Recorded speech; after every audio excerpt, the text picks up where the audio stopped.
শাবান মাসের যে তারিখগুলো আছে, পুরো মাস 1, 2, 3, 5, 10 যে তারিখগুলো আছে, এই তারিখগুলোকে আমাদেরকে সূক্ষ্মভাবে গণনা করতে হবে।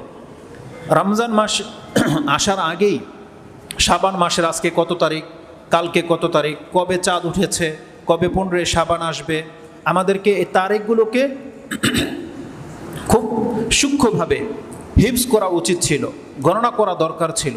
কেননা এটা রাসূলুল্লাহ সাল্লাল্লাহু আলাইহি ওয়াসাল্লামের আদর্শ, এটা হচ্ছে সুন্নাহ।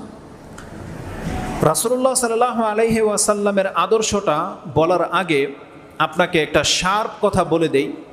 শাবান মাসের করণীয়, বর্জনীয় বা মর্যাদাকর বা কি কোনো কিছু সম্পর্কে কোরআনে কোনো কিছুই বর্ণনা নাই। কোরআনের মধ্যে শাবান মাসের আলোচনার কিছুই আসেনি। তো যখন কোরআনে কিছুই নাই, তো শাবান মাস থেকে মুক্ত হয়ে গেছে আহলে কোরআন, যারা নিজেদেরকে আহলে কোরআন বলে, তাহলে এই শাবান মাসে তাদের সাথে কোনো সম্পর্ক নাই। কারণ যেহেতু কোরআনেই নাই, অতএব তাদের সাথে কোনো ইবাদতের কোনো সম্পর্কই নেই। বরং যারা নিজেদেরকে আহলে কোরআন বলে, তারা নিজেদেরকে আহলে কোরআন দাবি করে তারা এটা প্রমাণ করে দিয়েছে যে ইসলামের সাথে তাদের আদৌ কোনো সম্পর্ক নেই। কারণ কোরআন ইসলামের বেসিক কিতাব বটে, কিন্তু ইসলামের সব কিছুই ব্যাখ্যা রয়ে গেছে হাদিসে। কোনো ব্যক্তি যখন শুধু কোরআন মানবে, হাদিস মানবে না, কোরআনে তো বলে দেওয়া হয়েছে সালাত পড়ো, তাহলে কিভাবে সালাত পড়বে সেটা কোরআনে নাই। তো এক পর্যায়ে সে সালাতকেই ছেড়ে দেবে। কোরআনের মধ্যে জানাজার নামাজের কথা নাই, অতএব আহলে কোরআন মরে গেলে কোনো মুসলিমদের কবরস্থানে তাদেরকে দাফন করা জায়েজ নাই, তাদের জানাজার নামাজও পড়া যাবে না, কারণ এটা কোরআনে নাই। কোনো কিছুই নেই, এক কথায় কোরআনে যা নাই এটা তাদের সাথে অ্যাপ্লাই করা যাবে না। তো তেমনি কোরআনে নাই নামাজ কিভাবে পড়তে হবে, এই জন্য এরা হয়তো নিজেদের মন গড়া কিছু বানিয়ে নিয়েছে, হয়তো পড়েই না অনেকে নামাজ। আহলে কোরআনের এমন এক ব্যক্তির সাথে আমাদের কথা হয়েছে, সে তার ঘরে 5 ওয়াক্ত নামাজ পড়ে না, 3 ওয়াক্ত পড়ে বা 2 ওয়াক্ত পড়ে, তাও আবার 2 রাকাত করে, সে 4 রাকাত পড়ে না।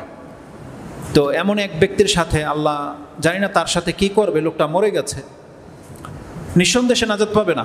কারণ যেহেতু যে ব্যক্তি আহলে কোরআন, ও কোনোদিন নাজাত পাবে না, কারণ ও একটা গুমরাহ বা পথভ্রষ্ট পথের উপরে মরে গেছে। এর নামাজের দৃশ্য সম্পর্কে আমি যেটা শুনেছি, বলতেছে যে এরা 2 রাকাত করে নামাজ পড়ে ঘরে, 2 রাকাত, যেহেতু কোরআনে 4 রাকাতের কথা নাই, 2 রাকাতের কথা আছে, আর 5 ওয়াক্তের কথা নাই, 3 ওয়াক্তের কথা আছে। তো তখন আমি বললাম, কোরআনে আল্লাহ সুবহানাহু ওয়া তাআলা যে নামাজের পদ্ধতির কথা আছে তার একটা হলো যুদ্ধকালীন অবস্থায়, যে একদল ইমামের সাথে প্রথম কাতারে নামাজে দাঁড়াবে, আরেক দল পেছনে তারা অস্ত্র নিয়ে হাতে প্রস্তুত থাকবে। যেমনি প্রথম দলটার 1 রাকাত হয়ে যাবে, এই দলটা পেছনে গিয়ে পাহারা দেবে, পেছনের দলটা সামনে এসে রাসূলের সাথে, ইমামের সাথে 1 রাকাত পুরা করবে। এইভাবে 2 রাকাত কমপ্লিট হয়ে যাবে। তাহলে এই 2 রাকাতের নেকি পেছনের দলও পেয়ে যাবে, পরবর্তী দলও পেয়ে যাবে, ওই যারা নামাজ পড়েছে 1 রাকাত করে, আর তারা অস্ত্র নিয়ে পাহারা দেবে।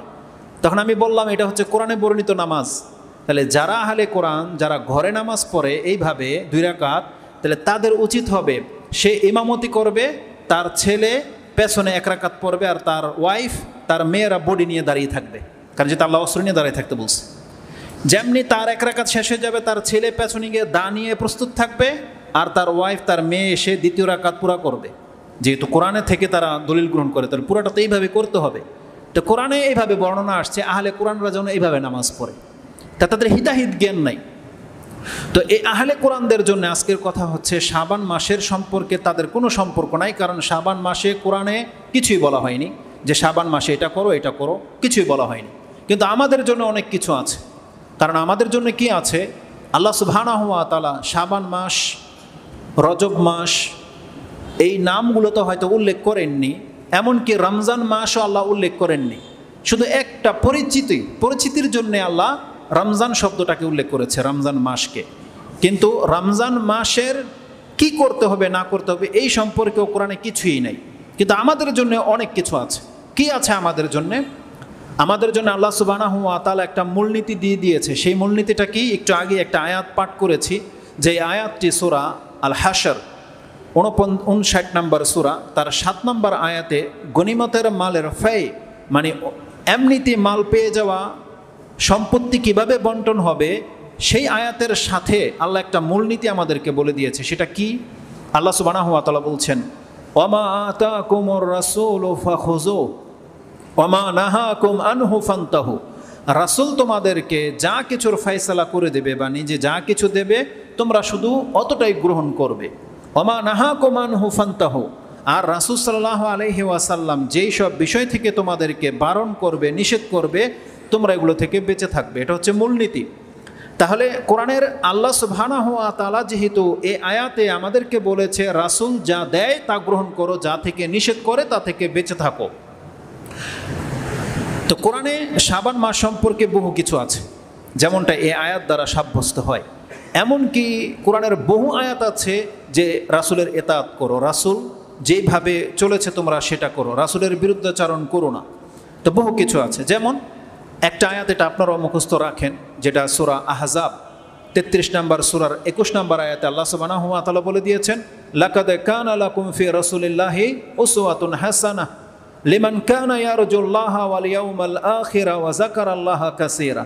যখনই কেউ এই আয়াতটা পড়বেন আপনার জন্য উচিত হবে পুরোটা পড়েন। পড়লে কি হবে? আপনার জন্য একটা দিক নির্দেশনা আছে। আমরা শুধু এতটা বলি, লাকাদ কানা লাকুম ফি রাসূলিল্লাহি উসওয়াতুন হাসানা, শুধু এতটাই বলি। তো যখন এইভাবে বলে দেই যে নিশ্চয়ই রাসূলের জীবনে তোমাদের জন্য উত্তম আদর্শ রাখা হয়েছে, তার মানে মানুষ যেন রাসূলুল্লাহ সাল্লাল্লাহু আলাইহি ওয়াসাল্লামকে ফলো করে, তার পুরো জীবনটাকে যেন সে গ্রহণ করে, এতটাই আমরা যখন বলি, ওটা হয়তো আপনি ওইভাবে গ্রহণ করেন না, কিন্তু আল্লাহ সুবহানাহু ওয়া তাআলা বলে দিয়েছেন তুমি গ্রহণ করতে বাধ্য যদি তুমি পরকালে বিশ্বাসী হও। আল্লাহ কি বলেছে? লিমান কানা ইয়ারজুল্লাহা ওয়াল ইয়াউমাল আখিরা ওয়া যাকারাল্লাহা কাসীরা। এই কাজটা ওই ব্যক্তি করবে যেই ব্যক্তি পরকালে বিশ্বাসী। লিমান কানা ইয়ারজুল্লাহ, যেই ব্যক্তি আশা রাখে যে একদিন আল্লাহর সামনে আমাদেরকে কি করতে হবে? দাঁড়াতে হবে। যেই ব্যক্তি এটা মনে করে যে আল্লাহর সামনে আমাকে দাঁড়াতে হবে, লিমান কানা ইয়ারজুল্লাহা ওয়াল ইয়াউমাল আখিরা, আর যেই ব্যক্তি এটা বিশ্বাস রাখে সেটা পরকালে হবে, এই দুনিয়াতে আমি যা কিছু করেছি এগুলো নিয়ে পরকালে আল্লাহর সামনে দাঁড়াতে হবে, এই ব্যক্তি এটা করতে বাধ্য যে তার জীবনে সে যা কিছু করবে কার মতো করে করবে? যেমনটা মুহাম্মদুর রাসূলুল্লাহ সাল্লাল্লাহু আলাইহি ওয়াসাল্লাম করতেন, আপনি তাই বিশ্বাস করবেন যেমনটা মুহাম্মদ সাল্লাল্লাহু আলাইহি ওয়াসাল্লামের বিশ্বাস ছিল। তার মানে একটা অনেক বড় একটা ধমক দিয়ে দেওয়া হয়েছে যে যেই ব্যক্তি আল্লাহ এবং পরকালে বিশ্বাসী, যে আল্লাহর সামনে দাঁড়াতে হবে, এমন মেন্টালিটির লোক, এমন বিশ্বাসী লোকের এটা লাজিম যে সে তার জীবনে মুহাম্মদ সাল্লাল্লাহু আলাইহি ওয়াসাল্লামকে ফলো করবে, যে মুহাম্মদ সাল্লাল্লাহু আলাইহি ওয়াসাল্লাম যা কিছু করেছে সে তা করবে, এক কথায়। আর কারা? ওয়া যাকারাল্লাহা কাসীরা, যেই ব্যক্তি আল্লাহকে অধিক মাত্রায় স্মরণ করে সেই ব্যক্তি এটা করবে।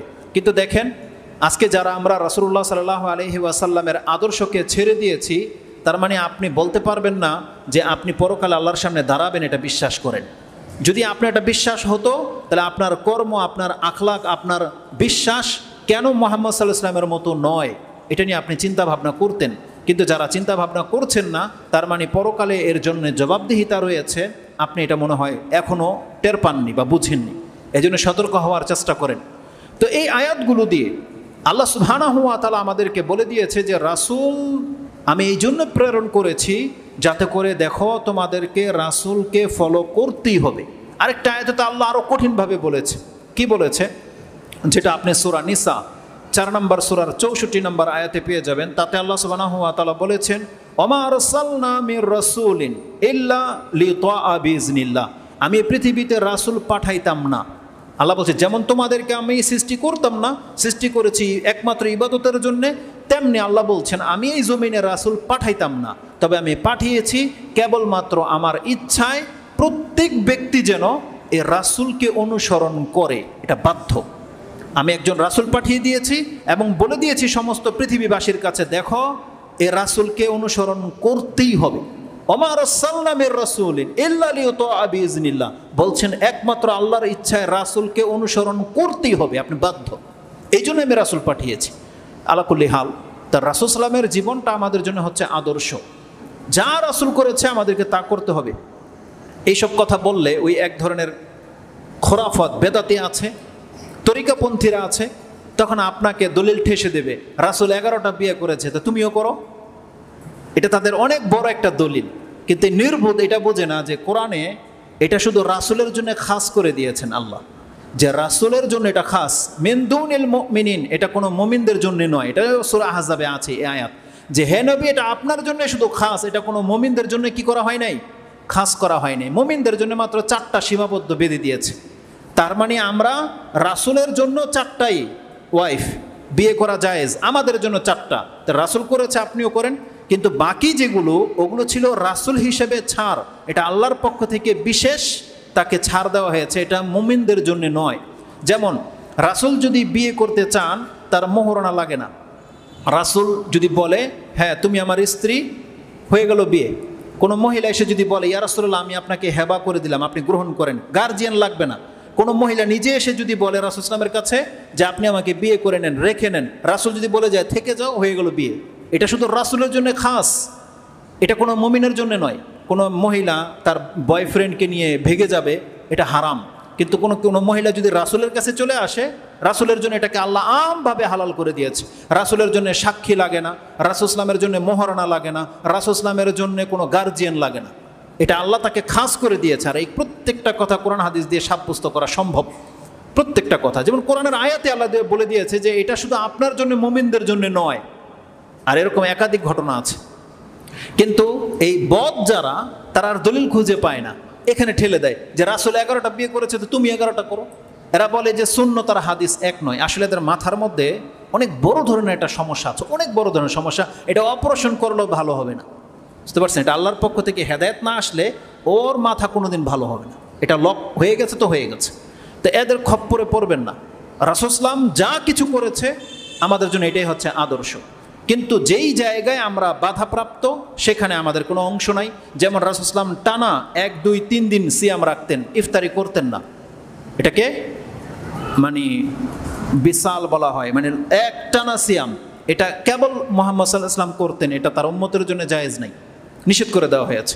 ঠিক তেমনি বিয়ের ব্যাপারটাও এরকমের বেশ কিছু এক্সেপশনাল বিষয় আছে যেগুলো রাসূলের জন্য খাস। যেমন রাসূলুল্লাহ সাল্লাল্লাহু আলাইহি ওয়াসাল্লামের স্ত্রীগণ আমাদের কি মা, কিন্তু আপনার পীর, আপনার দরবেশ, আপনার ওই বুজুর্গের ওয়াইফ কি আপনার মা হবে? কোনোদিন হবে না, কিয়ামত পর্যন্ত হবে না। আবার রাসূলুল্লাহ সাল্লাল্লাহু আলাইহি ওয়াসাল্লামের মেয়েগণ আমাদের মেয়েদের মতোই বোন, কিন্তু হারাম নয় আমাদের জন্য। যেমন আলী রাদিয়াল্লাহু তাআলা বিয়ে করেছে কিনা, ওসমান রাদিয়াল্লাহু তাআলা বিয়ে করেছে কিনা, তা আমাদের ভাই তারা বিয়ে করেছে। যদি হারাম হতো তাহলে কেউ বিয়ে করতে পারতো না তার স্ত্রীদের মতো। তো এটা হচ্ছে খাস, আমাদের স্ত্রীরা কারো মা নয়। এই জন্য ওই যে ধর্মীয় মা যেগুলো, এগুলো হচ্ছে ভণ্ডামি, এগুলো ইসলামে অ্যালাউ করা হয় নাই, এগুলো থেকে বেঁচে থাকতে হবে। তো যেহেতু আল্লাহ বলেছে রাসূল যা দেয় তা গ্রহণ করো, যা থেকে নিষেধ করে তা থেকে বেঁচে থাকো, এটা হচ্ছে কোরআনের মূলনীতি। এই মূলনীতির উপরে ভিত্তি করে আমরা কি দেখতে পাই যে রাসূলুল্লাহ সাল্লাল্লাহু আলাইহি ওয়াসাল্লাম শাবান মাসে কিছু একটা করতো। কি করতো সেই কথাগুলো আমি আপনার কাছে তুলে ধরি।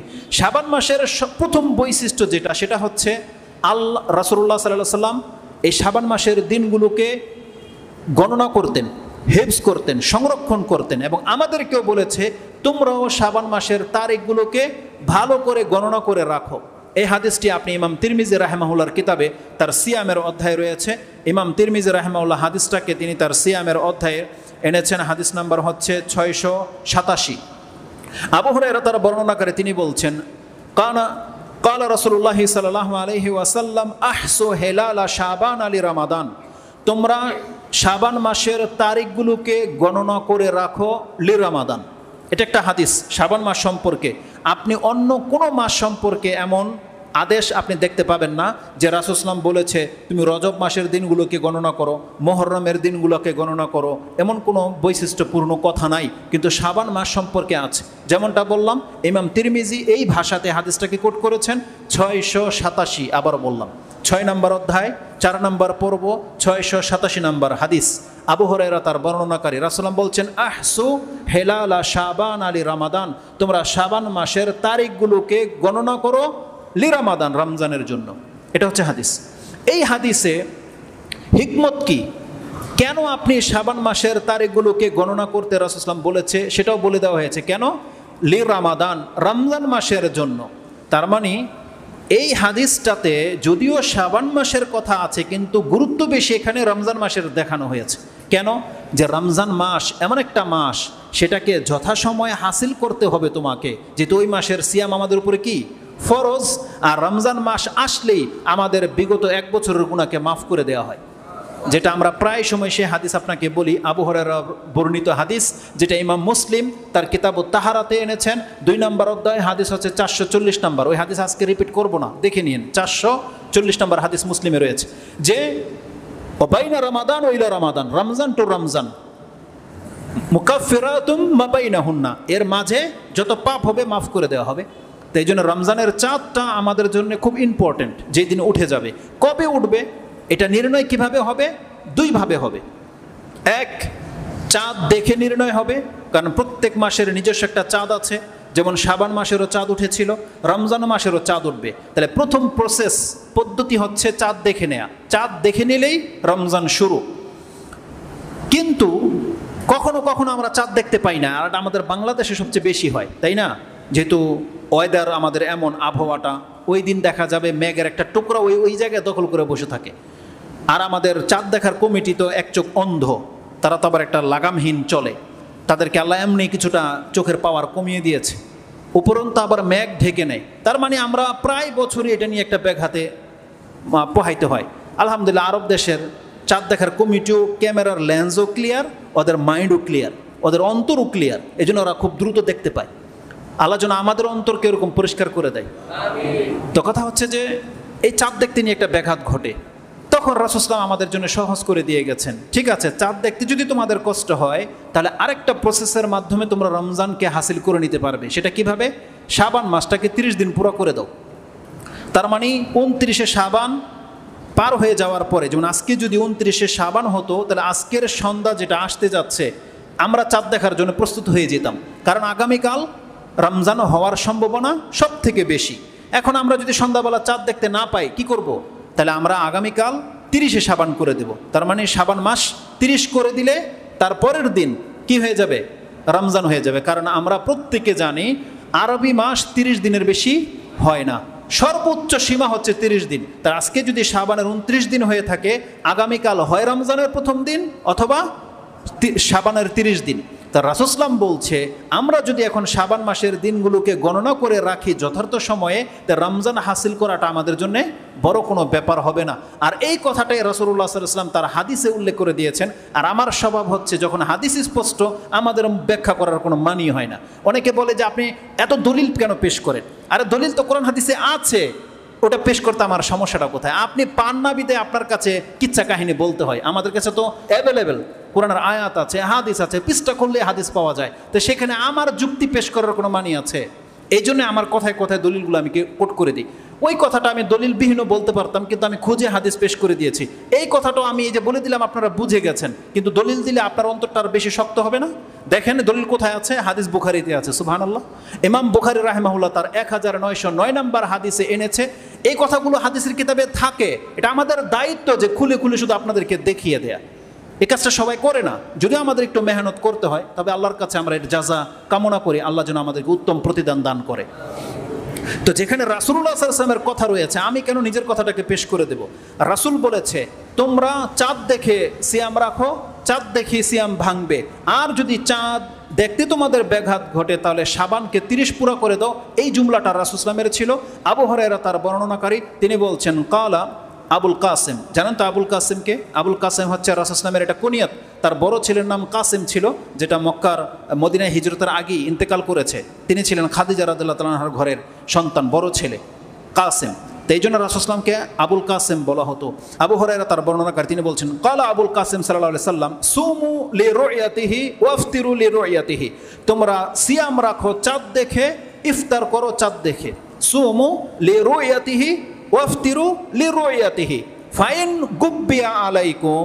এখন আসেন মূল কথায়। যদি চাঁদ তোমাদের কাছ থেকে আড়াল হয়ে থাকে, ফাইন গুব্বিয়া আলাইকুম, লুকিয়ে থাকে বা দেখতে না পাও, ফাআকমিলু ইদ্দাতা শাবানা সালাসিনা, তাহলে শাবান মাসকে তোমরা 30 দিনে পূর্ণ করে দাও। হয়ে গেল, ঝামেলা শেষ।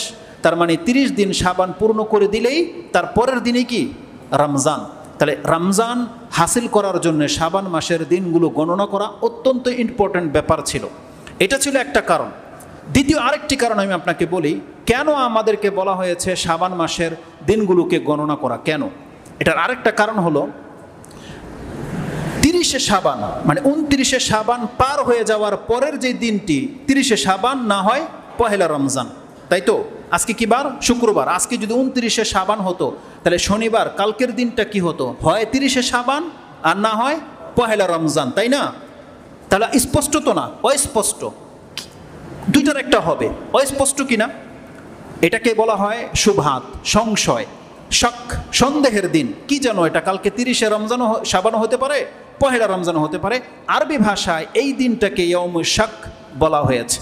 এটা আমাদের একটা শরীয়তের বিধান। দেখেন কি বলা হয়েছে, এই দিনে সিয়াম রাখা জায়েজ নাই, এই দিনে সিয়াম রাখা জায়েজ নাই। শাবান মাসের এই দিনটাকে বলা হয় ইয়ৌমুশ শাক। ইমাম বুখারী এবং মুসলিম এই হাদিসটাকে কোট করেছেন। ইমাম বুখারী থেকে নিয়ে নেন। ইমাম বুখারী রাহিমাহুল্লাহ তিনি একটা অধ্যায় কায়েম করেছেন যেটা তার সিয়াম, 30 নম্বর অধ্যায়ের 11 নম্বর পর্বে গিয়ে তিনি হাদিসটাকে কোট করেছেন, ইজা রাআইতুমুল হিলালা, একটা পর্বে এনেছেন, কিন্তু তিনি কোনো হাদিসের নাম্বার বসাননি। ওই অধ্যায়ের বাব, এই পর্বের মধ্যে তিনি একটি আসার এনেছেন। আসারটি হচ্ছে আম্মার বিন ইয়াসির। আম্মার ইবনে ইয়াসির তিনি বলছেন, মান সামা ইয়াউমা শাক ফাকাদে আসা আবুল কাসেম, যেই ব্যক্তি ওই সন্দেহার দিনে, ওই সন্দেহের দিনে সিয়াম রাখবে, সেই ব্যক্তি মুহাম্মদ সাল্লাল্লাহু আলাইহি ওয়াসাল্লামের বিরুদ্ধাচরণ করলো। তার মানে নেকি তো হবেই না, বরং গুনাহ হবে, অপরাধ হবে, রাসূল ইসলামের বিরুদ্ধাচরণ করা হয়ে যাবে।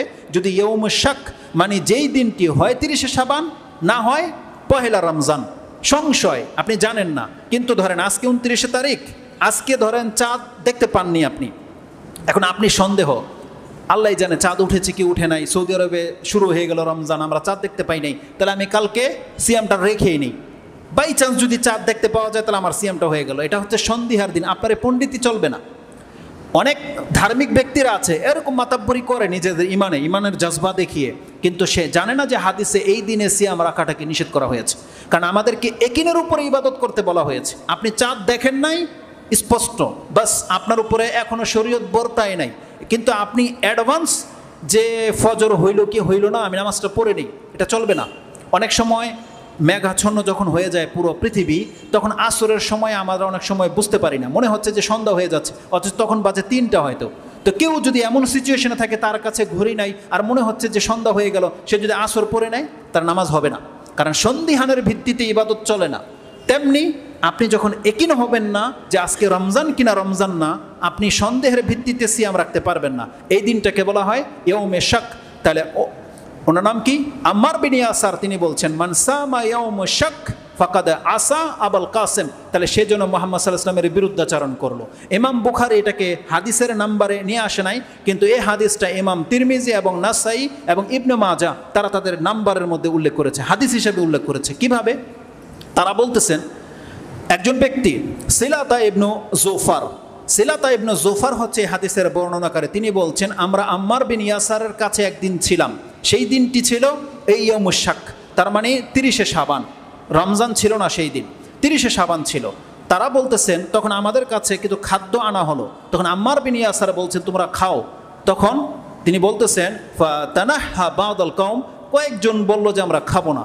তার মধ্যে একজন বলেই দিল, ফাকালা ইন্নী সাইম, আমি সিয়াম অবস্থায় আছি। তখন আম্মার বিন ইয়াসার এই হাদিসটাকে কোট করেছেন। তিনি বলতেছেন, মান সামা আল ইয়াউমাল্লাযী ইয়াশুক্কু ফীহি নাস, যেই দিনটি মানুষের কাছে সন্দেহের দিন যে আজকে রমজান কি রমজান নয়, এই দিনে যদি কোনো ব্যক্তি সিয়াম পালন করে, ফাকাদে আসা আবুল কাসেম, তাহলে সেই জন্য মুহাম্মদ সাল্লাল্লাহু আলাইহি ওয়াসাল্লামের বিরুদ্ধাচরণ করবে। তার মানে এটা কোনো রকমের পরহেজগারিতা নয়, বরং এটা আপনার দিন বিমুখতা, আপনি মুহাম্মদ সাল্লাল্লাহু আলাইহি ওয়াসাল্লামের আদর্শকে ফলো করেন না, এটাই হচ্ছে তার প্রমাণ। কারণ স্পষ্টের ভিত্তির উপরে ইবাদত করতে হয়। এই হাদিসটাকে ইমাম তিরমিজি তার কিতাবুস সিয়াম 6 নম্বর অধ্যায় এনেছেন। হাদিস হচ্ছে 686, ওই হাদিসটার আগের হাদিস এটা। নাসাইতে হাদিসটি 2188-তে রয়েছে এবং ইবনু মাজাতে এই হাদিসটা 1645-এ রয়েছে। তো এই দুইটা কারণে রমজানের এই শাবান মাসের তারিখগুলোকে গণনা করা আমাদের জন্য অত্যন্ত ইম্পর্ট্যান্ট ব্যাপার ছিল। একটা কি? একটা হলো যাতে করে আমরা রমজান হাসিল করে ফেলতে পারি, দ্বিতীয়ত হচ্ছে যাতে ইয়ৌমে শাক সন্দেহের দিনে আমরা সিয়াম না রাখি, এই দুইটা কারণে। তো এতটা গুরুত্বপূর্ণ তো শাবান মাসের দিনগুলোকে গণনা করাটা এতটা গুরুত্বপূর্ণ, এটা শুধু আমাদেরকে আদেশই করেনি, বরং রাসূল সাল্লাল্লাহু আলাইহি ওয়াসাল্লাম যখন জীবদ্দশায় ছিলেন তিনি নিজেই দিনগুলোকে গণনা করতেন। আসলে এই হাদিসটা আপনাকে দেখাই দেই। আয়েশা রাদিয়াল্লাহু তাআলা আনহা তার বর্ণনাকারী এই জুমলাটাকে এনেছেন, এই শব্দটাকে এনেছেন আবু দাউদ। ইমাম আবু দাউদ তিনি তার কিতাবে এটাও তিনি সিয়ামের অধ্যায়ে এনেছেন। হাদিস হচ্ছে 2325 নম্বর হাদিস। আয়েশা রাদিয়াল্লাহু তাআলা আনহা তিনি বলছেন, কানা রাসূলুল্লাহি সাল্লাল্লাহু আলাইহি ওয়াসাল্লাম ইয়াতাহাফফাজু মিন শাবানা মা লা ইয়াতাহাফফাজু মিন গায়রি।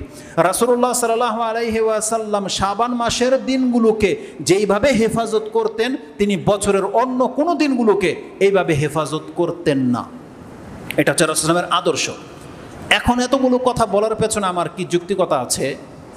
এটা রাসূল সাল্লাল্লাহু আলাইহি ওয়াসাল্লামের একটা আদর্শ, রাসূল সাল্লাল্লাহু আলাইহি ওয়াসাল্লামের সুন্নাহ। তিনি শাবান মাসের দিনগুলোকে গণনা করতেন। আমাদের মাঝে কতজন ব্যক্তি বলতে পারবে এটা যে আজকে শাবান মাসের কয় তারিখ? আমি হাত উঠিয়ে আপনাদেরকে লজ্জা দিব না, আপনি আপনার নিজেকে প্রশ্ন করেন। আমার মনে হয় না এই 10 কাতার মানুষের মধ্যে জড়ো করলে কোনো এক কাতারের মানুষ হবে না যে আজকে জানে যে শাবান মাসের কয় তারিখ। এক কাতার হবে যারা বলছেন 12 তারিখ, এক কাতার হবে না। এই 10 কাতারের মধ্যে এক কাতার নয়, বরং 3 জন লোক বলেছে আজকে 12 তারিখ। আমাদের সাথে ধর্মের এটাই সম্পর্ক। দেখেন, ধর্মের, আমাদের ইসলাম ধর্মের বহু ব্যাপার আছে আপনার আমার জীবনের সাথে এমনভাবে ঘটে যাচ্ছে আপনার খবরই থাকে না।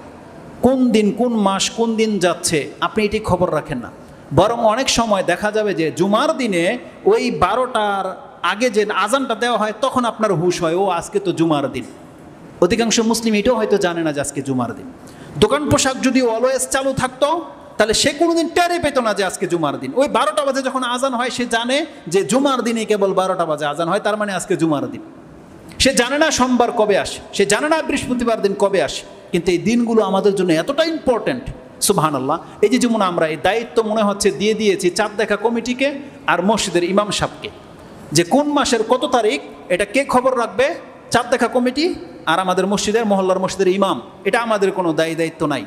কিন্তু প্রত্যেকটা মাসের চাঁদের সাথে আপনার একাধিক সম্পর্ক আছে। একটা সম্পর্ক আছে চাঁদ দেখার দোয়া সম্পর্কে। কোনো ব্যক্তি বলতে পারবে এই বছরে যে এই যে 7টা মাস চলে গেল, 7টা চাঁদ উঠেছে, বলেন তো দেখি 7টা চাঁদ দেখে এই 7 মাসে কে 7 বারে দোয়াটা পড়েছেন? একটা হাত উঠান যান। একটু আগেতে বলেছেন 12 তারিখ, একজন ব্যক্তি উঠান দেখি যে আপনি কোনো মাসে চাঁদ দেখে দোয়াটা পড়েন কিনা। আল্লাহুম্মা আহিল্লাহু আলাইনা বিল ইয়ুমনি ওয়াল ঈমান ওয়া সালামাতি ওয়াল ইসলাম রাব্বি ওয়া রাব্বুকাল্লাহ। কোনো ব্যক্তি আপনার লাইফে ঘটেছে এটা? দেখেন, এই আমলের সাথে আমাদের ইসলামের কোনো সম্পর্ক নাই। ইসলামে রয়েছে, আপনার নবীর জীবনীতে রয়েছে, হাদিসে রয়েছে, আমাদের লাইফে নেই, আমাদের আমলে নেই। আমি যদি এরকম দেখাই না, আপনারা যে ইসলামটাকে কতভাবে ছুঁড়ে ফেলে দিয়েছেন, এরকমের হাজারো দিক তুলে ধরা সম্ভব যে আমাদের মুসলিমদের চরিত্রের সাথে ইসলামের এই সম্পর্ক। কিতাবে থেকে গেছে কথা, কিন্তু আমাদের আমলে আসে নাই। অথচ আমরা কিন্তু মুসলিম, আমরাই হলাম রাসূল ইসলামের 1 নম্বর উম্মত। আমরাই হলাম হাসরের মাঠে প্রথম শাফাতকারী, মানে আমাদেরকে রাসূল ইসলাম শাফাত করবেই। আমরা এগুলো সব বলি। মিল্লাতা আবিকুম, আমরা বলি কি বিসমিল্লাহি ওয়া মিল্লাতা রাসূলিহি, এটা বলেই কবর রাখা হয়, কিন্তু এটা মরার সময়। এর আগে আর মিল্লাতের রাসূলের সাথে আমাদের কোনো সম্পর্ক নেই। এই শাবান মাসের এই ঘটনাটাই তার প্রমাণ যে আমরা জানি না কবে তারিখ। অথচ আপনি জানেন যে প্রত্যেক সোমবার, বৃহস্পতিবার আমাদের গুনাহ খাতাকে মাফ করা হয়। আপনি নাকে তেল দিয়ে ঘুমিয়ে থাকেন, আল্লাহর পক্ষ থেকে ক্ষমা করা হয়। আপনি কিছু করেন বা নাই বা করেন, এমনি ক্ষমা করে দেয় আল্লাহ। প্রত্যেক আইয়ামে বীজ 13, 14, 15 তারিখে রাসূল ইসলাম সিয়াম রাখতেন। কিন্তু এটা কারা রাখবে? যারা জানে তারাই তো রাখবে, কিন্তু যারা খবর রাখে না তাদের সাথে ইবাদতের কোনো সম্পর্ক নাই। অতএব যেমনটা জেনেছেন যে আজকে 12 তারিখ, তার মানে আগামীকাল 13, তারপরে 14, 15, এই 3 দিন হচ্ছে আইয়ামে বীজ, মানে চন্দ্রের রোজা যেটাকে বোঝায়। আমরা সেই সিয়ামগুলো রাখার চেষ্টা করবো, আল্লাহ যেন আমাদেরকে তৌফিক দান করে। তাহলে এটা ছিল একটা দিক যে শাবান মাসের বৈশিষ্ট্য হচ্ছে যে আমাদেরকে কি বলা হয়েছে, আমরা যেন তারিখগুলোকে গণনা করি। কিন্তু এই আলোচনা করা হয় না। এই আলোচনাটা আর গত সপ্তাহে হওয়া উচিত ছিল, কিন্তু যেহেতু আমি এটা কোরআন নিয়ে দিয়েছি, এটা বাকি থেকে গেছে। তো এটা হচ্ছে শাবান মাসের একটা বৈশিষ্ট্য যে এই শাবান মাসের তারিখগুলোকে স্মরণ করে রাখতে আপনি এক এক করে গণতে পারবেন যে আরে রমজান মাত্র আর 12 দিন আছে, রমজান মাত্র আর 10 দিন আছে। আপনি নিজেকে একটা প্রিপারেট করেন, তৈরি করেন। কিন্তু আমাদের তৈরি এইসবে নাই। আমাদের তৈরি হচ্ছে এবার কোন ড্রেসটা বানাবে। টেলারগুলো তো ফুল হয়ে যাচ্ছে, আগে অর্ডার দিতে হবে। পেঁয়াজওয়ালা পেঁয়াজ স্টক করে বসে আছে, তেলওয়ালা তেল স্টক করে বসে আছে, আইটেম কে কী করবে, কোন দোকানে কোন ডিজাইনটা জমা হবে, আমাদের প্রস্তুতি শুধু এগুলো নিয়ে, কিন্তু ইবাদতের সাথে আমাদের কোনো সম্পর্ক নাই। অথচ রমজান মাস আসবে কিন্তু আমাদেরকে পরিবর্তন করার জন্যে, আমাদের গুনাহ খাতাকে মাফ করার জন্যে, আপনার 11 মাসের যে লাইফ এটাকে চেঞ্জ করার জন্য আল্লাহ 1 মাস আমাদের কাছে দিচ্ছে, যে তুমি বান্দা তোমার অভ্যাসটাকে, খারাপ অভ্যাসগুলোকে দূর করে তোমার লাইফটাকে ভালো পথে নিয়ে আসার জন্য 1টা মাস তোমাকে চান্স দেওয়া হচ্ছে। কোনো ব্যক্তি 11 মাসে বাম হাতে খেতেন, এই 1 মাস আপনি শুধু চর্চা করবেন ডান হাতে খাওয়ার, আপনার বাকি লাইফটা ডান হাতে চলবে। আপনার পুরো লাইফটাই কেটেছে বেনামাজি অবস্থায়, রমজান চলে আসতেছে, আল্লাহ বলতেছে 1 মাসের কোর্সের মাধ্যমে কোনো ব্যক্তি তার বাকি জীবনীটা সারা জীবন নামাজি হয়ে যেতে পারে। কোনো ব্যক্তি তাহাজ্জুদ পড়ে না, রাতের নামাজ পড়ে না, এই রমজান মাস তাকে ট্রেনিং করা হয় যে বাকি দিনগুলো যেন তার রাতের নামাজ আর না ছোটে। কোনো ব্যক্তি কাউকে খাওয়ানো অভ্যাস নাই, কিন্তু ইফতারে খাওয়ানোর মাধ্যমে আল্লাহ আমাদেরকে শিক্ষা দিয়ে যায় যে বাকি দিনগুলো যেন এই ইবাদতগুলো আমাদের রানিং থাকে, এই জন্য রমজান আসবে। কিন্তু আপনি যদি সেই দিনকে প্রস্তুতি হিসেবে গ্রহণ না করেন, যেমন তা আপনার রজব কেটেছে তেমনই কাটতেছে আপনার শাবান, তেমনই কাটবে আপনার রমজান, তেমনই কাটবে আপনার শাওয়াল, তাহলে আপনার মাঝে আর ওই অমুসলিমের মাঝে কি পার্থক্য বাকি থাকবে? যে সময় যদি আপনাকে পরিবর্তনই ঘটাতে না পারে, আজকে জুমার দিন যদি গতকাল থেকে ব্যতিক্রম না হয়, তাহলে কিসের জুমার দিন? কিসের জুমার দিন? আজকেও যদি আপনাকে গতকালের মতোই ঘুমিয়ে কাটান, কাজ করেই কাটান, তাহলে জুমার দিনের বৈশিষ্ট্যটা কি? যেই দিন নিয়ে বলা হয়েছে সকাল সকাল মসজিদে আসা, যেই দিনে অধিক মাত্রা রাসূল ইসলামের উপরে সালাত এবং সালাম পাঠ করা, যেই দিন ফেরেশতাগুলো মসজিদের দরজাতে উপস্থিত থাকে, নেকি দেওয়া হয়, নেকি, এটা অন্য কোনো দিন দেওয়া তো হয় না। তাহলে কি পার্থক্য আপনার, যদি আপনি চিন্তাই না করেন, যদি আপনি চেঞ্জিংই না নিয়ে আসেন জীবনের মাঝে, কি পার্থক্য তাহলে? আল্লাহ সুবহানাহু ওয়া তাআলা এই 5 ওয়াক্ত সময় এবং এই রাত দিনকে এমনি সৃষ্টি করেনি।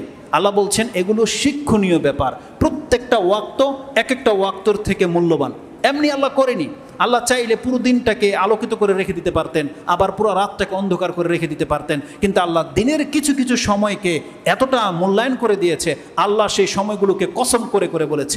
আল্লাহ বলছেন ওয়াদ-দুহা, আল্লাহ বলেছেন ওয়াল ফাজর, আল্লাহ বলেছেন ওয়াল আসর। কেন বলেছে? এই ওয়াক্তগুলো সব গুরুত্বপূর্ণ, কিন্তু এই ওয়াক্ত সম্পর্কে আপনার কোনো খবর নাই। রাতের শেষ অংশটা আল্লাহর কাছে অত্যন্ত খাস।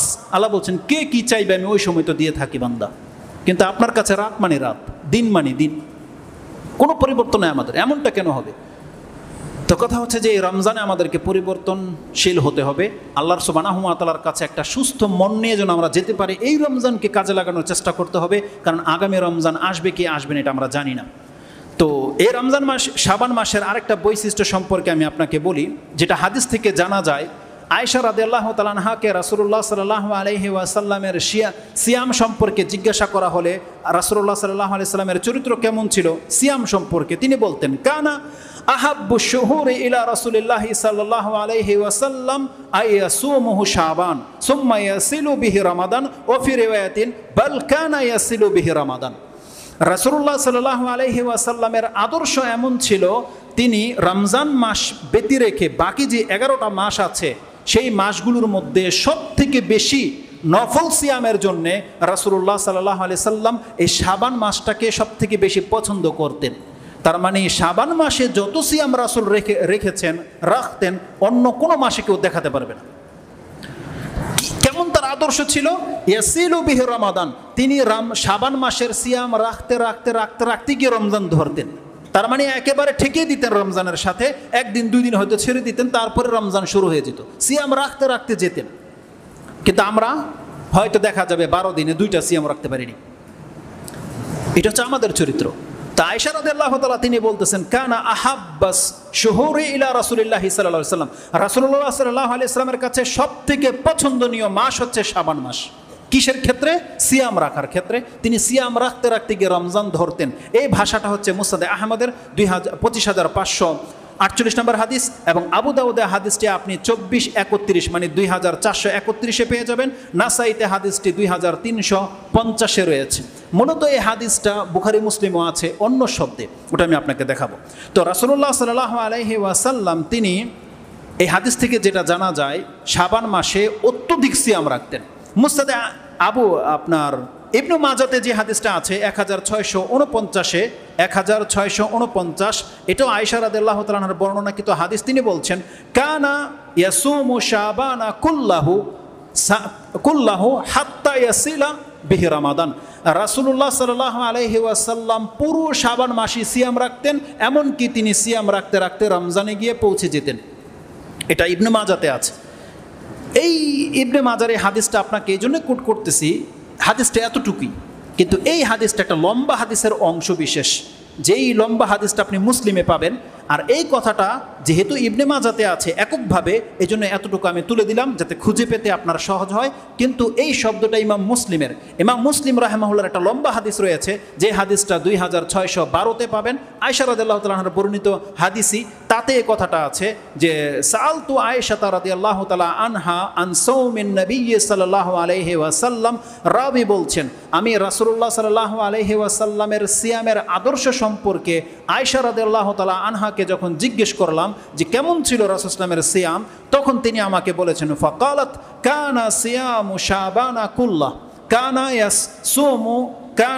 ইয়াসুমু শাবানা কুল্লাহ কানা ইয়াসুমুনা শাবানা ইল্লা কালিলা। এবং তিনি আবার ব্যাখ্যা করে বলতেছেন এই কুল্লা মানে কি, যে রাসূল সাল্লাম পুরো শাবান মাসে সিয়াম রাখতেন, তার মানে হলো ইল্লা কালিলা, মাত্র কিছু সিয়াম তার ছাড়তেন ইচ্ছা করে, না হলে তিনি পুরো শাবান মাসটাই সিয়াম রাখতেন। এই হাদিসটা ইমাম মুসলিম কোট করেছে 2612 নম্বরে আপনাকে বললাম। এই যে কেন কতগুলো কথা বলেছি, যে রাসূলুল্লাহ সাল্লাল্লাহু আলাইহি ওয়াসাল্লাম পুরো শাবান মাসে সিয়াম রাখতেন। আপনাদের জানা কি আছে? আমরা কি জানি? আমরা জানি যে 15 শাবানের পরে আর সিয়াম রাখা যাবে না, নিষেধ আছে। ওই হাদিস আছে, কোথায় আছে হাদিস? এই হাদিসটা ইমাম ইবনু মাজাহ কোট করেছেন। ইমাম ইবনু মাজাহ তিনি কোট করেছেন যে রাসূলুল্লাহ সাল্লাল্লাহু আলাইহি ওয়াসাল্লাম 15 শাবানের পরে সিয়াম রাখতে নিষেধ করেছেন। যেমন কোথায় পাবেন আপনি এই হাদিসটা? 1651-তে রয়েছে। এই হাদিসটা আবু হুরায়রা থেকে কোট করা হয় যে রাসূলুল্লাহ সাল্লাল্লাহু আলাইহি সাল্লাম কালা ইজা কানা নিসফু মিন শাবান ফালা সাওমা হাত্তা ইয়াজিআ রমাদান। যখন 15 শাবান চলে আসবে আর কোনো সিয়াম নাই যতক্ষণ পর্যন্ত রমজান চলে না আসবে। এটা ইমাম ইবনে মাজাহ কোট করেছে। হাদিসের সনদের দিক থেকে তো সহিহ বলা হয়েছে, বিভিন্ন সূত্রে আসার কারণে নাসিরউদ্দিন আলবানী এটাকে সহিহ বলেছেন। কিন্তু এই হাদিসের জবাবে আপনাকে কি বলবো? ইমাম মুসলিমের হাদিস, যে আয়েশা রাদিয়াল্লাহু তাআলা আনহা বলছেন রাসূলুল্লাহ সাল্লাল্লাহু আলাইহি ওয়াসাল্লাম পুরো শাবান মাসে সিয়াম রাখতেন। তাহলে কেন এই হাদিসে নিষেধ করা হয়েছে? এর ব্যাখ্যা আমরা নয়, ইমাম তিরমিজি নিজে করেছে।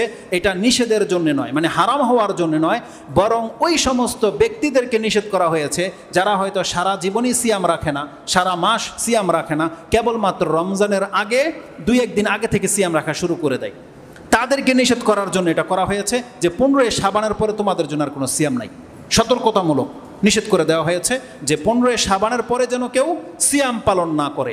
এটা 3টা কারণ। একটা হলো রমজানের সাথে শাবানকে মিলিয়ে না দেয়া। দ্বিতীয়ত হচ্ছে কিছু অজ্ঞ মানুষ আছে আজকে মতবাদের কারণে, আমরা যেমন আহলে হাদিস, উমুকে হানাফি, উমুকে ঐরশি, আটরশি, কত আছে না, দেখা যাবে যে কেউ যদি আমাদের মধ্য থেকে কেউ যদি দেখা যাবে রমজানের 3-4 দিন আগে থেকে সিয়াম পালন করা শুরু করে দেয়, অপবাদ লেগে যাবে যে এরা আহলে হাদিস, এরা দেখেন ওই যে রমজানে না এতে সিয়াম রাখা শুরু করে দিয়েছে। এটা বিচিত্র কিছুই নয়। বা আবার কোনো হানাফি ভাই অন্য কোনো ভাইও যদি এমনটা করে, তখন আমরাই হয়তো আবার লানতান দেব, দেখো এরা বেশি পণ্ডিত, আগে থেকে সিয়াম রাখা শুরু করে দিয়েছে। তাহলে এই তোহমত থেকে বাঁচার জন্য এটা যেন কেউ না করে। বরং আরেকটা হাদিস আমি আপনার কাছে কোট করব, যে রাসূল কেন বলেছে তাদেরকে 15 শাবানের পরে সিয়াম রাখবে না। সাহাবীরা যে 15 শাবানের পরেও সিয়াম রাখতো, তাদেরকে আরেকটা হাদিস দিয়ে নিষেধ করে দেওয়া হয়েছে। সেটাকে প্রমাণ করে যে তারা 15 শাবানের পরেও সিয়াম রাখতো। সে হাদিসটা কি আছে?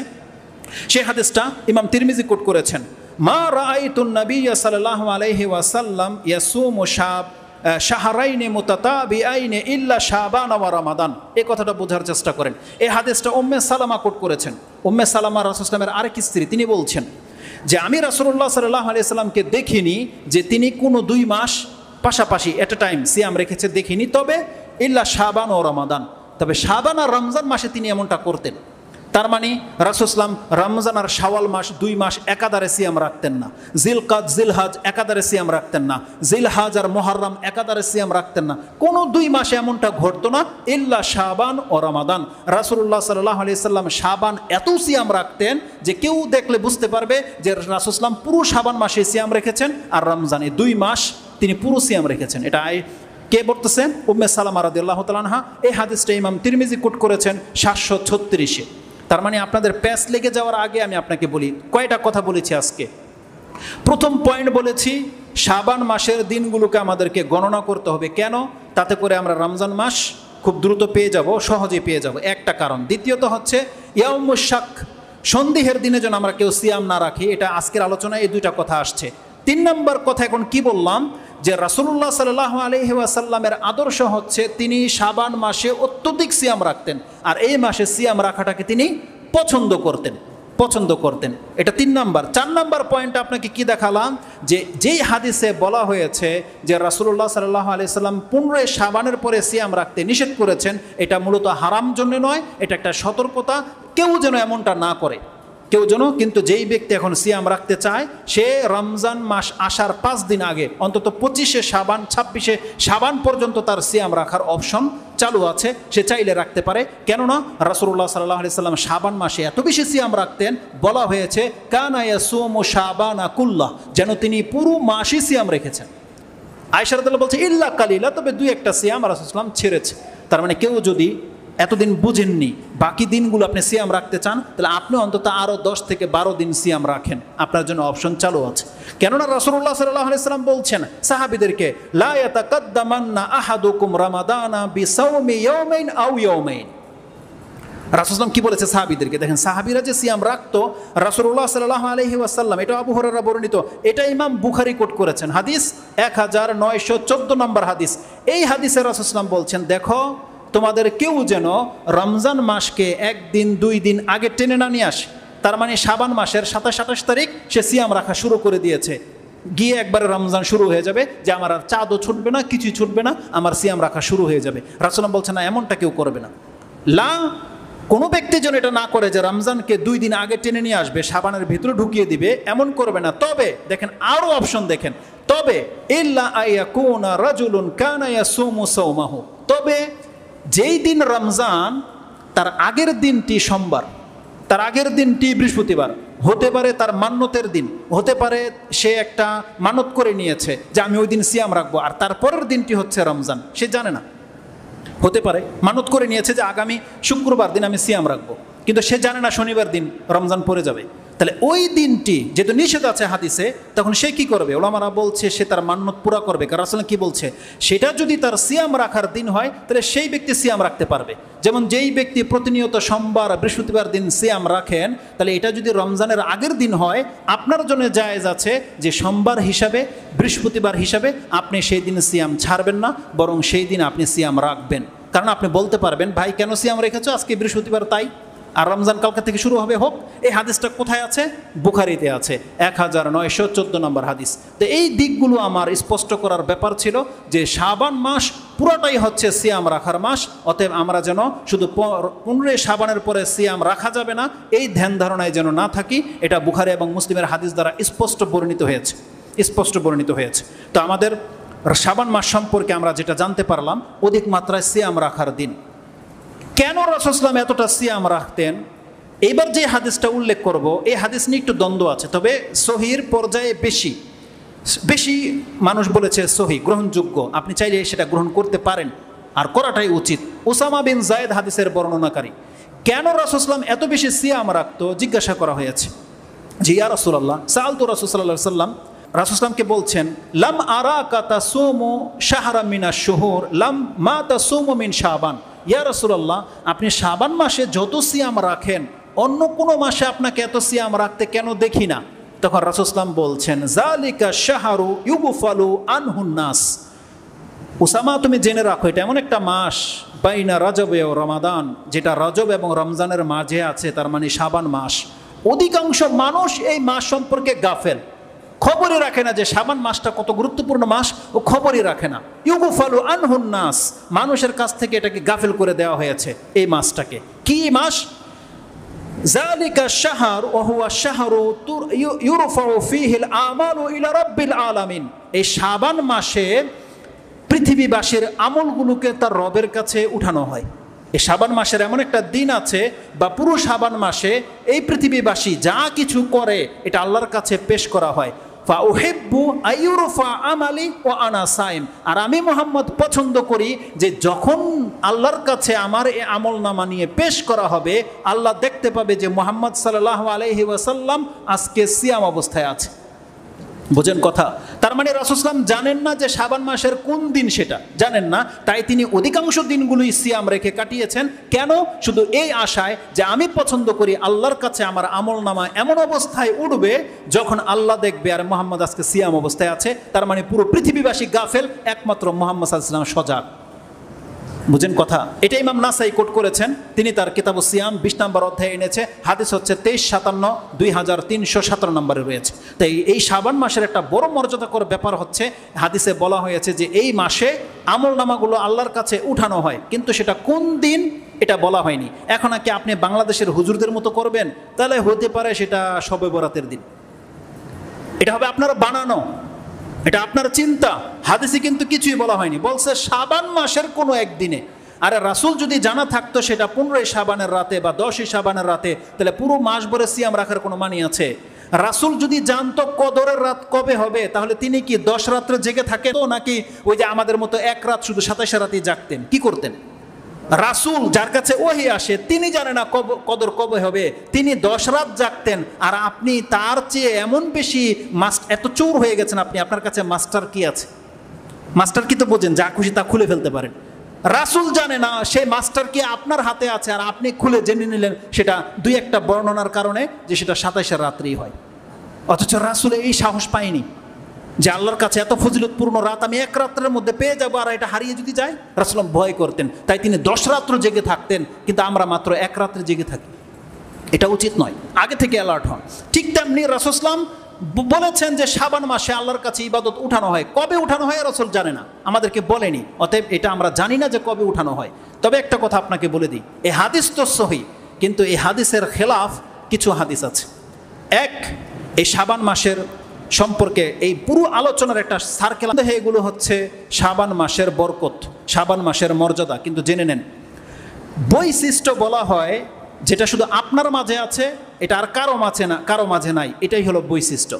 যেমন আমার এই মোবাইলটার যদি আমি বৈশিষ্ট্য তুলে ধরি যে ভাই এটার মধ্যে 16 জিবি র্যাম, তখন আপনারা সবাই দেখবেন যে না আমাদের মোবাইলে তো এত র্যাম নাই, তখন এটা বৈশিষ্ট্য প্রমাণ হবে। এখন আমি যদি বলি যে আমার এটার মধ্যে 4 জিবি র্যাম, আপনি বলবেন, হাসবেন যে হুজুর আমারটার মধ্যে 6 জিবি র্যাম, এটা বৈশিষ্ট্য হইল? কোনো বৈশিষ্ট্য হইল না। তাহলে বৈশিষ্ট্য হবে ওইটা যেটা ওই বস্তুর মধ্যে পাওয়া যাবে, আর কোনো বস্তুর মধ্যে পাওয়া যাবে না। যেমন জুমার দিনের বৈশিষ্ট্য কি? জুমার দিনের বৈশিষ্ট্য হচ্ছে এই দিনে রাসূল সাল্লাল্লাহু উপরে বেশি বেশি দুরূদ পড়তে হয়, যেটা অন্য কোনো দিনে এত ফজিলত নাই। জুমার দিনের বৈশিষ্ট্য হচ্ছে জুমার নামাজ, অন্য কোনো দিনে আছে? নাই। তার মানে যেটা যেই দিনে পাওয়া যাবে এটা হচ্ছে ওই দিনের বৈশিষ্ট্য। এখন কেউ যদি মনে করে যে শাবান মাসে আল্লাহর কাছে আমল উঠানো হয়, এটাই বড় বৈশিষ্ট্য, তাই আমি শবরাত পালন করবো, সে ভুল পথে আছে। কেন জানেন? এই বৈশিষ্ট্যটা আসলে শাবান মাসের বৈশিষ্ট্য হিসাবে বড় কোনো বৈশিষ্ট্য নয়, যদিও হাদিস সহিহ বিদায় আমরা বলতে বাধ্য, কিন্তু জেনে নেন এটা বড় বৈশিষ্ট্য নয়। কারণ এই বৈশিষ্ট্য সুবহানাল্লাহ আল্লাহ প্রত্যেক বৃহস্পতিবার এবং প্রত্যেক সোমবার দিন রেখে দিয়েছে। এই জিনিসটা যে আল্লাহর কাছে যে আমল উঠানো হয়, এটা শুধু শাবান মাসে হয় না, বরং সপ্তাহে, প্রত্যেক সপ্তাহে 2 বার হয়। সোমবার দিন উঠানো হয় আর বৃহস্পতিবার দিন উঠানো হয়। এই হাদিস রয়েছে মুসলিমে। এই হাদিসটা বললাম নাসাইতে, সহিহ হইতেও পারে নাও হইতে পারে, তবে সনদের ভিত্তি থেকে নাসিরউদ্দিন আলবানী বলছেন সহিহ, সেজন্য আমরা গ্রহণ করেছি সহিহ। কিন্তু মুসলিমের হাদিস সহিহ, তাতে কোনো সন্দেহ আছে? 100% গ্যারান্টি। সেই হাদিস 46 নম্বর পর্বে এনেছেন ইমাম মুসলিম, হাদিস নাম্বার হচ্ছে 6438 নম্বর হাদিস, 6438 46 নম্বর পর্বে গিয়ে আপনি হাদিসটা পেয়ে যাবেন। সেই হাদিসে আছে সোমবার দিন বৃহস্পতিবার দিন আল্লাহর কাছে আমল উঠানো হয়। এটা আমি দ্বিতীয় খুতবায় একটু পরে হাদিসটাকে উল্লেখ করব, আমি এই চ্যাপ্টারটাকে শেষ করি। তো কথা হচ্ছে যে শাবান মাস সম্পর্কে আপনি কি জানলেন? তার মানে এই মাসটা নিঃসন্দেহে একটা বরকতপূর্ণ মাস, এই সেন্সে যে এই মাসে অত্যধিক সিয়াম রাখার অপশন আছে, আপনি রাখেন।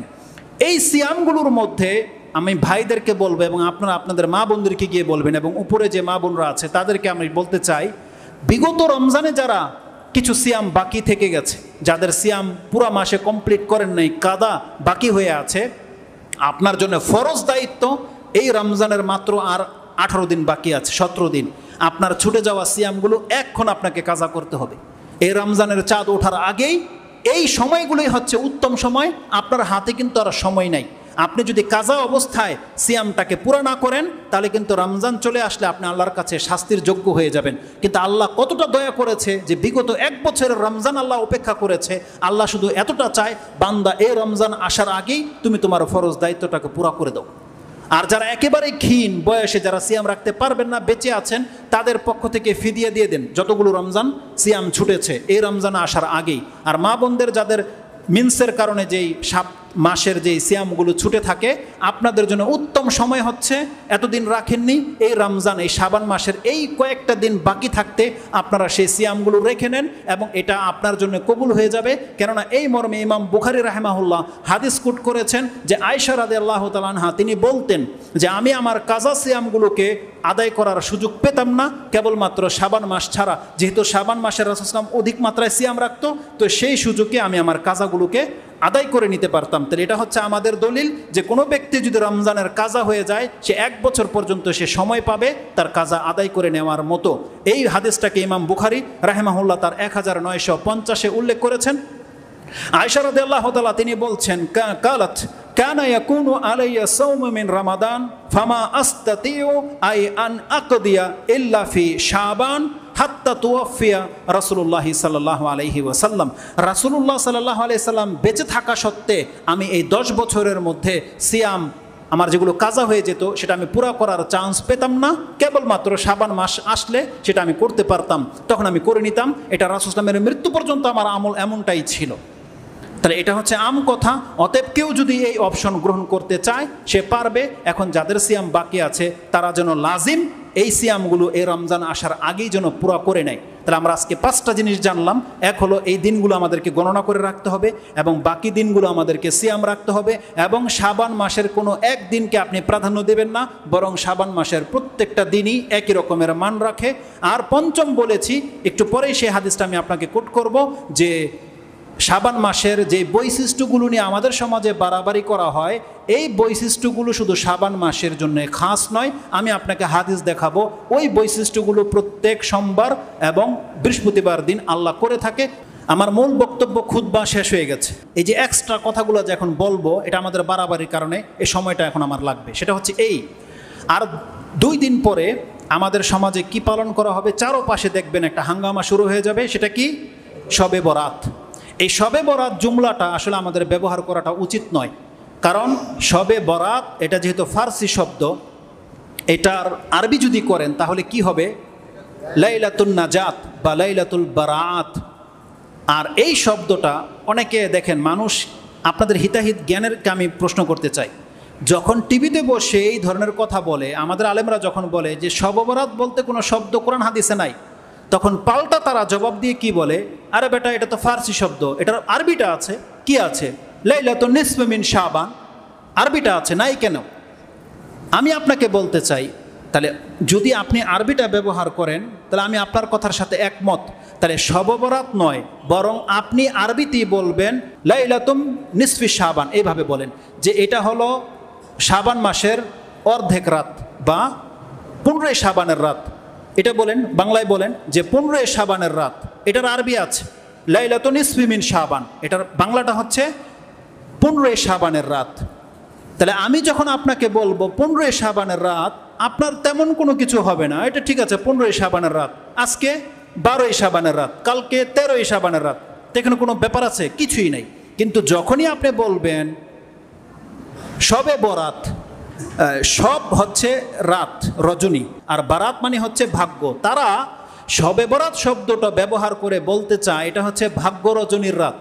এখন আপনাকে বলতে হবে যে শবে বরাতকে যে আপনি 15 শাবানের রাতকে ভাগ্য রজনীর রাত নামকরণ করলেন কিসের ভিত্তিতে? কোথায় আছে এই শব্দটা? কোথাও নাই। কোরআনও বলেনি আল্লাহ। আগেই বলেছি শাবান মাস সম্পর্কে কোরআনে কিছুই নেই, হাদিসেও নাই যে শাবান মাসের 15 তারিখের রাতটা মানে বরকতের রাত বা ভাগ্য রজনীর রাত। একটা হাদিস দিয়ে কেউ দেখাতে পারবেন? আর হাদিস তো জাল ওই পরের কথা, হাদিসেই নাই, এই শব্দটাই নাই। মানে এটা যে ভাগ্য রজনীর রাত, এটা একটা বানানো কথা, কোনো ভিত্তি নেই। দ্বিতীয়ত, তারা যে হাদিসগুলো পেশ করে যে এই রাতের একটা বৈশিষ্ট্য পাওয়া যায়, সেটা কি? এই রাতে আল্লাহ সুবহানাহু ওয়া তাআলা পুরো পৃথিবীবাসীর দিকে তাকায় তাকিয়ে সমস্ত মানুষকে ক্ষমা করে দেয়, ইল্লা লি মুশরিকিন আও লি মুশাহিন। কেবলমাত্র দুই ব্যক্তিকে আল্লাহ মাফ করে না, যারা এই জমিনে শিরিক করে এবং যারা একে অপরের সাথে শত্রুতা রাখে, বিদ্বেষ রাখে, রেষারেষি রাখে, এই ধরনের ব্যক্তিদেরকে ক্ষমা করা হয় না।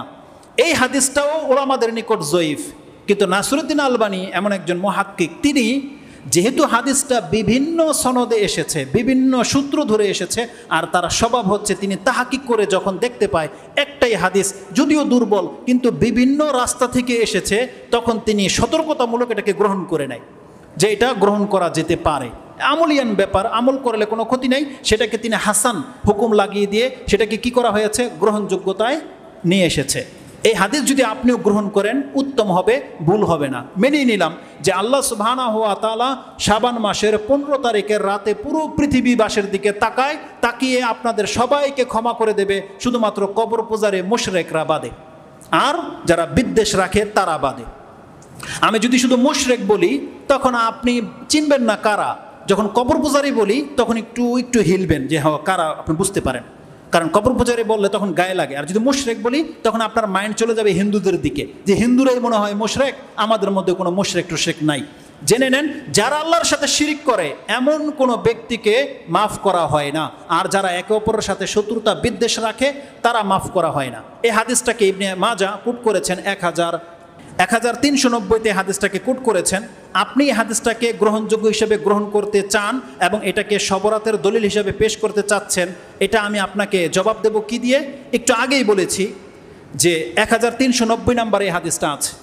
একটু আগেই বলেছি যেই জিনিসটি একাধিক জায়গায় পাওয়া যায় এটা কোনো ওই রাতের ফজিলত হতে পারে না, বিশেষ কিছু বৈশিষ্ট্য হতে পারে না। দুইটা কথা বলেছি, একটা হচ্ছে নাসাইর হাদিসে কি আছে যে শাবান মাসে আল্লাহর কাছে আমল উঠিয়ে নেওয়া হয়, আর এই হাদিসে ইবনে মাজাতে কি পেলাম, সেই দিন আল্লাহ সবাইকে ক্ষমা করে দেয় দুইজন ব্যক্তিকে ছাড়া, এক মুশরিককে আর মুশাহেন যে শত্রুতা রাখে। এই দুইটা হাদিসই সহি, আপনার পাল্লা ভারী। এবার আসুন, আমি যে হাদিসটা আপনাকে দেখাবো বলেছিলাম সেই হাদিসটা ইমাম মুসলিম কোট করেছে। হাদিস নাম্বার হচ্ছে 6438 নম্বর হাদিস। এই হাদিসে আপনি দেখে নেবেন, আবু হুরায়রা রাদিয়াল্লাহু তাআলা আনহু তিনি বলতেছেন যে রাসূলুল্লাহ সাল্লাল্লাহু আলাইহি ওয়াসাল্লামকে সোমবার দিন এবং বৃহস্পতিবার দিন সিয়াম রাখা সম্পর্কে জিজ্ঞাসা করা হয়েছে। তখন রাসূল সাল্লাম বলছেন, কালা তুফতাহু ফিহি আবওয়াবুল জান্নাহ। দেখেন আপনাকে দেখাই সোমবার দিন আর বৃহস্পতিবার দিন কতগুলো মর্যাদা। রাসূল বলেছে সোমবার দিন বৃহস্পতিবার দিন প্রথম কাজ যেটা করা হয় আকাশের দরজাগুলোকে খুলে দেওয়া হয়। আমরা জানি সেটা শুধু রমজান মাসে ঘটে, তাই না? এটা প্রত্যেক সপ্তাহে 2 দিন ঘটে, সোমবার দিন আর বৃহস্পতিবার দিন। তুফতাহু আবওয়াবুস সামা, জান্নাতের এবং কি আকাশের দরজাগুলোকে খুলে দেওয়া হয়, একটা কাজ প্রথম। দ্বিতীয়ত হচ্ছে তুরাদুল আমালুন নাসি ইয়াউমাল ইসনাইন ওয়া ইয়াউমাল খামিস, প্রত্যেকটা মানুষের আমলনামা আল্লাহর কাছে উঠানো হয় সোমবার দিন আর বৃহস্পতিবার দিন, দুইটা বর্ণনা পেলাম। তৃতীয়ত কি, ফায়ুগফারু লিকুল্লি আবদিন লা ইউশরিকু বিল্লাহি শাইআন ইল্লা রাজুলান কানা বাইনাহু ওয়া বাইনা আখিহি শানাহু। এটা 3 নম্বর পয়েন্ট, যে সেই দিন প্রত্যেক মানুষকে ক্ষমা করে দেওয়া হয় মুশরিককে ছাড়া আর যারা বিদ্বেষ রাখে তাদের ছাড়া। যেই 3টা কারণে আপনি শাবান মাসটাকে বেশি প্রাধান্য দেন, যেই 3টা কারণের 2টা কারণে আপনি শবে বরাতকে প্রাধান্য দেন, 15 শাবান, এই 3টা কারণ সোমবার আর বৃহস্পতিবার দিন মধ্যে রয়েছে। সোমবার আপনার আকল কি ক্লিয়ার হচ্ছে কিনা এটা দেখেন। আমি যে জিনিসটা দেখাতে চাচ্ছি যে আপনার কাছে শবে বরাত এত কেন প্রাধান্য পাচ্ছে, আপনি বলছেন সেই দিন আল্লাহ প্রথম আকাশে আসে, সবাইকে ক্ষমা করে দেয়, ভাগ্য রজনী। যদিও হাদিসের সনদগুলো প্রত্যেকটা হচ্ছে ত্রুটিপূর্ণ, ত্রুটিযুক্ত, ত্রুটিমুক্ত নয়। একটা হাদিস দুর্বল, মেনেই নিলাম, গ্রহণযোগ্য, মেনেই নিলাম। তাহলে আপনি যদি যখন জানলেন 15 শাবানের রাতে এত কিছু হয়, তাই আপনি আতশবাজি করতেছেন, লাইটিং করলেন, কবর জিয়ারত করলেন, হালুয়া রুটি বানাইলেন, রাত ভরে জেগে থাকলেন, এত কিছু করার প্রয়োজন হইল? কোনো হাদিসে কিন্তু এই কথাগুলো নাই, এটা আপনি নিজে বানানো করতেছেন। আর আমি যখন ওই হাদিসগুলো মুসলিম থেকে প্রমাণ করে দিলাম যে সেটা প্রত্যেক সোমবার আর প্রত্যেক বৃহস্পতিবার দিন হয়, তাহলে আপনি এখন আমাকে বলেন যেটা হাদিস মুসলিমে আছে সেই হাদিসের উপর আপনাদের আমল কোথায়? কেন আপনি সোমবার দিন রাত্রে জাগেন না? কেন আপনি বৃহস্পতিবার দিন রাত্রে জাগেন না? কেন আপনি সোমবার বৃহস্পতিবার দিন কবর জিয়ারতে যান না? কেমন সেই দিন আপনি হালুয়া রুটি বানান না? কেন লাইটিং হয় না? কেন মসজিদ ফুল হয় না? আপনি বলেন কেন? কারণ হাদিস মুসলিমে আছে। তার মানে বোঝা যাচ্ছে যে আমাদের সাথে দলিলের কোনো সম্পর্ক নাই, আমাদের দলিল হচ্ছে বাপদাদা। তারা যেভাবে করেছে আমরা সেভাবে করি। কিন্তু দেখেন, আপনি কল্যাণ পেতে চাইলে সোমবার দিন, বৃহস্পতিবার দিন আল্লাহ আপনাকে মাফ করে দেয়, যদি আপনি মুশরিক না হন, বিদ্বেষী না হন। এটা আল্লাহর দয়ায় করা হয়, আপনাকে কোনো আমল করতে বলা হয়নি। যদি কোনো ব্যক্তি শাবান মাসে বা সোমবার বৃহস্পতিবার দিন আল্লাহর পক্ষ থেকে এই ফ্যাসিলিটি পেতে চান, আপনার জন্য করণীয় হলো আপনি সব সময় শিরিক মুক্ত থাকার চেষ্টা করেন। এইটা আপনার করণীয়। সব সময় শিরিক মুক্ত থাকার চেষ্টা করেন, সব সময় বিদ্বেষ মুক্ত থাকার চেষ্টা করেন। কারো সাথে কোনো দ্বন্দ্ব হয়ে গেলে অন্তর থেকে সেটাকে মানে ক্লিয়ার করার চেষ্টা করেন, বিদ্বেষ রাখেন না, শত্রুতাটাকে দূর করার চেষ্টা করেন। যার অন্তরটা এমন, আল্লাহ তাকে প্রত্যেক সপ্তাহে 2 বার দিন ক্ষমা করে দেয়, প্রত্যেক সপ্তাহে 2 বার, প্রত্যেক সপ্তাহে। আর এক সাহাবীকে তার রাসূল সাল্লাল্লাহু আলাইহি ওয়াসাল্লাম 3 দিন বলেছে যে এই দরজা দিয়ে এখন যে ঢুকবে সে জান্নাতি, 3 দিন বলেছে। আরেক সাহাবী রিপোর্ট নেওয়ার জন্য কেন তাকে দুনিয়াতে জান্নাতের সার্টিফিকেট দিয়ে দেওয়া হলো, 3 দিন কি আমল সে করে? যখন 3 দিন তার বাসায় ছিল, কিছুই আমল করে না সে, রাতে তাহাজ্জুদও পড়ে না লম্বা সময়, আর দিনে সিয়ামও রাখে না, এমন কোনো এক্সট্রা কোনো আমলও করে না। তো সেই সাহাবী বলতেছে, সেটা নাম্বারিং সহ ইনশাল্লাহ কোনো এই ঘটনা আপনারা জানেন, সেই সাহাবী বলতেছে যে আমি তোমাকে পরীক্ষা করার জন্য আসছিলাম, আসলে আমি আমার বাবার সাথে ঝগড়া করে তোমার বাসায় আসি নাই। রাসূলের মুখ থেকে আমি শুনেছি যে তোমাকে 3 দিন জান্নাতে ঘোষণা করা হয়েছে, শুধু আমি দেখতে চাই কোন আমলের ভিত্তিতে। সে সাহাবী বলতেছে তুমি তো দেখতেই পেলে আমি তেমন কোনো আমল করি না। যখন ফিরে চলে আসবে সে সাহাবী, তখন বলছে তুমি দাঁড়াও, তবে একটা কাজ আমি করি, আমি হতে পারে সেটা কারণ হতে পারে। সে সাহাবী বলতেছে আমার সাথে সারাদিন যা কিছু ঘটে, আমি রাতে যখন বিছানায় যাই আমি শুধু আল্লাহর কাছে বলি, আল্লাহ কারোর সাথে আমার কোনো শত্রুতা নাই, আমার অন্তর থেকে আমি সবাইকে মাফ করে দিয়ে তারপরে ঘুমাই। সে সাহাবী বলতেছে আমার সাথে সকাল যখন হয় কারোর সাথে আমার কোনো শত্রুতা থাকে না, সারাদিন আমার সাথে যে যা কিছু বেয়াদবি করে, আমার সাথে মূর্খামি করে, রাতে যখন আমি শুই আমি আল্লাহর কাছে বলি যে আল্লাহ কারোর সাথে আমার কোনো দ্বন্দ্ব নাই, সবাইকে আমি অন্তর থেকে মাফ করে দিলাম। সাহাবী বলতেছে হ্যাঁ এটা কারণ হতে পারে, এটা তোমার কারণ হতে পারে, যেই গুণটা আমাদের মাঝে নাই, আমরা পারি না, তুমি যে কাজটা করে দেখিয়েছো। অতএব এটা অনেক বড় একটা ব্যাপার। অতএব আমরা যদি শত্রুতা বিদ্বেষ মুক্ত হয়ে বাঁচতে পারি, মুশরিক থেকে যদি নিজেকে বাঁচিয়ে রাখতে পারি, আল্লাহর পক্ষ থেকে আল্লাহর রহমতে সপ্তাহে 2 দিন আপনাদেরকে ক্ষমা করে দেওয়া হয়। আল্লাহ যেন আমাদেরকে তাদের অন্তর্ভুক্ত করে, আমরা আল্লাহর কাছে দোয়া করি, আল্লাহ তুমি আমাদেরকে তাদের অন্তর্ভুক্ত করো যারা প্রত্যেক বৃহস্পতিবার প্রত্যেক সোমবার আসলেই ক্ষমা করে দেওয়া হয়। আল্লাহ তুমি আমাকে এবং আমাদের ভাইদেরকে তাদের অন্তর্ভুক্ত করো, ওই মা বোনদেরকে আল্লাহ তাদের অন্তর্ভুক্ত করো, তারা যেন একে অপরের সাথে রেষারেষি না রাখে, সামান্য একটু বাচ্চার কারণে, একটু খাদ্যের কারণে, সামান্য একটু জায়গা সম্পত্তির কারণে তারা ভাইয়ের মধ্যে দ্বন্দ্ব লাগিয়ে দেয়, ওই সমস্ত মা বোনদেরকে যেন আল্লাহ সুবহানাহু ওয়া তাআলা ক্ষমা করে দেয়, তারা যেন এমনটা না করে। ইয়া রাব্বাল আলামিন, সুবহানা রাব্বিকা রাব্বিল ইজ্জাতি আম্মা ইয়াসিফুন ওয়া সালামুন আলাল মুরসালিন, আলহামদুলিল্লাহি রাব্বিল আলামিন। আসসালামু আলাইকুম ওয়া রাহমাতুল্লাহি ওয়া বারাকাতুহু।